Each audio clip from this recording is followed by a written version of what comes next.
Kabar gembira PKH, BPNT meledak. Cair Rp600.000 ini. Infonya, halo Sobat Info Bansos. Terkini, apa kabar semuanya? Semoga selalu sehat dan dimudahkan segala urusannya. Kembali lagi di channel ini, tempatnya kita berbagi informasi terbaru dan terpercaya seputar bantuan sosial dari pemerintah. Nah, di video kali ini saya akan menyampaikan kabar gembira. Karena tepat hari ini, April 2026, ada banyak sekali bantuan sosial yang cair untuk masyarakat penerima manfaat. Jadi, silakan disimak baik-baik, jangan sampai ketinggalan informasinya. Pertama, Program Keluarga Harapan, PKH. PKH kembali dicairkan untuk berbagai kategori. Mulai dari ibu hamil, balita usia 0 sampai 6 tahun, lansia di atas 60 tahun, penyandang disabilitas berat, hingga anak-anak sekolah dari tingkat SD, SMP, sampai SMA. Nominal bantuannya tentu berbeda-beda sesuai dengan komponen masing-masing keluarga. Pastikan dicek melalui buku tabungan atau ATM di Bank Himbara, yaitu BRI, BNI, Mandiri, maupun BTN. Kedua, bantuan pangan non-tunai, BPNT, atau kartu sembako. Untuk penerima BPNT, saldo sudah mulai masuk dan bisa dibelanjakan melalui e-warung atau agen yang sudah ditunjuk. Bantuan ini biasanya berupa saldo senilai Rp200.000 setiap bulan untuk memenuhi kebutuhan pangan pokok, seperti beras, telur, dan bahan pokok lainnya. Ketiga, bantuan langsung tunai dana desa. Beberapa desa sudah menyalurkan BLT dana desa tahap bulan April. Jadi bagi keluarga penerima manfaat di tingkat desa, segera konfirmasi ke kantor desa atau cek informasi dari bank penyalur terdekat. BLT dana desa ini diberikan untuk membantu meringankan kebutuhan hidup sehari-hari, terutama bagi keluarga yang masuk kategori miskin dan rentan. Keempat, bansos pangan beras 10 kg. Selain bantuan tunai, ada juga bansos beras 10 kg yang disalurkan melalui Bulog. Beberapa wilayah sudah menerima distribusi langsung, baik diambil melalui kantor desa, kantor kelurahan, atau diantar ke rumah masing-masing penerima. 7 bansos yang berlanjut di 2026, pemerintah memastikan bahwa bantuan yang bersifat fundamental dan struktural akan tetap berjalan. Ini adalah jaring pengaman utama bagi masyarakat rentan. Program bantuan yang akan cair di 2026 diantaranya itu yang pertama, Program Keluarga Harapan PKH. Sebagai primadona bansos, PKH tetap kokoh berdiri. Bantuan ini menyasar komponen vital keluarga, ibu hamil, balita, anak sekolah SD sampai SMA, lansia, dan penyandang disabilitas berat. Mekanisme penyalurannya diprediksi tidak berubah, yakni cair bertahap 4 kali setahun. Yang kedua yaitu BPNT atau sembako, atau yang bisa disebut bantuan pangan non-tunai.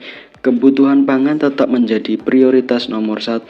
Meski ada wacana transformasi ke direct cash, transfer uang digital untuk efisiensi program ini dipastikan aman, yaitu dalam artian program BPNT masih terus berlanjut di 2026. Yang ketiga yaitu bantuan PIP, Program Indonesia Pintar. Komitmen mencerdaskan bangsa tidak surut. Anak-anak dari keluarga prasejahtera tetap dijamin akses pendidikannya melalui bantuan tunai PIP. Jadi PIP di 2026 akan tetap berlanjut. Yang keempat yaitu PBI JKN atau Kartu Indonesia Sehat gratis dari pemerintah. Kesehatan adalah hak dasar. Subsidi iuran BPJS Kesehatan bagi 40% penduduk termiskin tetap ditanggung penuh oleh negara. Bantuan beras 10 kg. Program cadangan pangan pemerintah CPP ini diprediksi kuat akan diperpanjang, berfungsi sebagai bantalan saat harga beras gejolak atau terjadi kerawanan pangan. Jadi bantuan beras di tahun 2026 akan tetap berlanjut. Yang keenam yaitu atensi lansia dan disabilitas berat. Kementerian Sosial terus menyalurkan bantuan rehabilitasi sosial baik berupa alat bantu, kursi roda, alat dengar maupun makanan bagi lansia tunggal dan disabilitas. Untuk yang ketujuh, bantuan pena pahlawan ekonomi Nusantara. Ini adalah bintang baru bagi KPM usia produktif di bawah 40 sampai 45 tahun yang sudah lama menerima bansos. Pemerintah menawarkan modal usaha hingga 5 juta rupiah. Syaratnya harus siap graduasi atau mundur dari kepesertaan bansos reguler. Setelah usahanya mandiri ya. Jadi nanti akan ada pengembangan apa skill-skill yang bisa dipelajari dan dipraktekkan. Dalam artian harus melalui proses graduasi secara mandiri atau graduasi secara sukarela. Tidak semua kabar itu manis ya. Ini dia yaitu kabar di tahun 2026 menjadi akhir perjalanan bagi bansos yang sifatnya ad hoc atau sementara. Nah, selanjutnya bansos yang kemungkinan di tahun 2026 tidak akan cair lagi yaitu BLT Kesejahteraan Rakyat atau BLT Kesra, BLT mitigasi bantuan tunai tambahan yang sering cair di momen tertentu seperti saat inflasi tinggi atau El Nino dikabarkan berhenti total per 31 Desember 2025. Sifatnya yang fleksibel dan temporer membuat program ini tidak masuk dalam anggaran rutin jangka panjang 2026. Bantuan subsidi BSU, program yang sempat hits saat pandemi ini juga diprediksi tidak akan muncul kembali seiring dengan pulihnya kondisi ekonomi pasca krisis. Ya, jadi ada beberapa bantuan yang kemungkinan di tahun 2026 tidak akan cair atau tidak rutin cair per bulan sesuai dengan kondisi yang ada di lapangan seperti inflasi tinggi atau El Nino dan lain sebagainya. Ya, lalu isu yang sangat hangat di tahun 2026 yaitu era baru bansos digital dan seleksi alam KPM.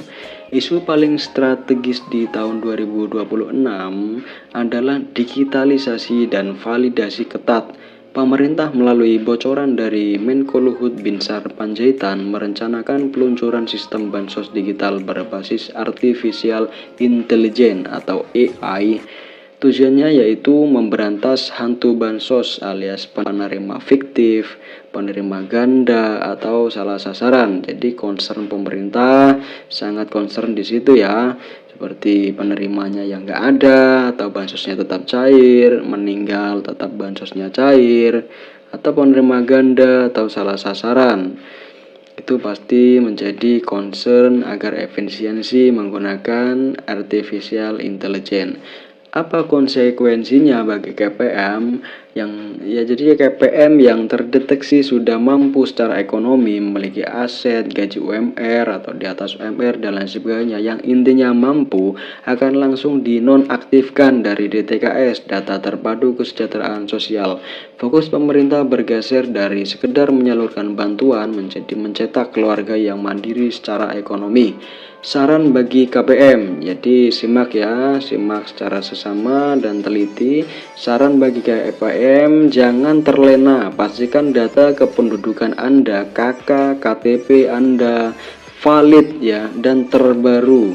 Jadi ketika ada perubahan apapun itu disampaikan ke Dispenduk, datanya itu harus yang valid dan terbaru. Bagi yang masih muda dan produktif, manfaatkan program Pena untuk memulai usaha. Jadi bantuan itu bukan gaji ya sobat bansos semuanya. Jadi jangan terlalu mengandalkan bantuan sosial dari pemerintah. Gunakanlah bantuan sosial itu untuk produktivitas Anda, membantu ekonomi Anda, membantu usaha Anda agar Anda berkembang dan usaha Anda juga berkembang, dan nantinya ekonomi Anda juga berkembang dan stabil.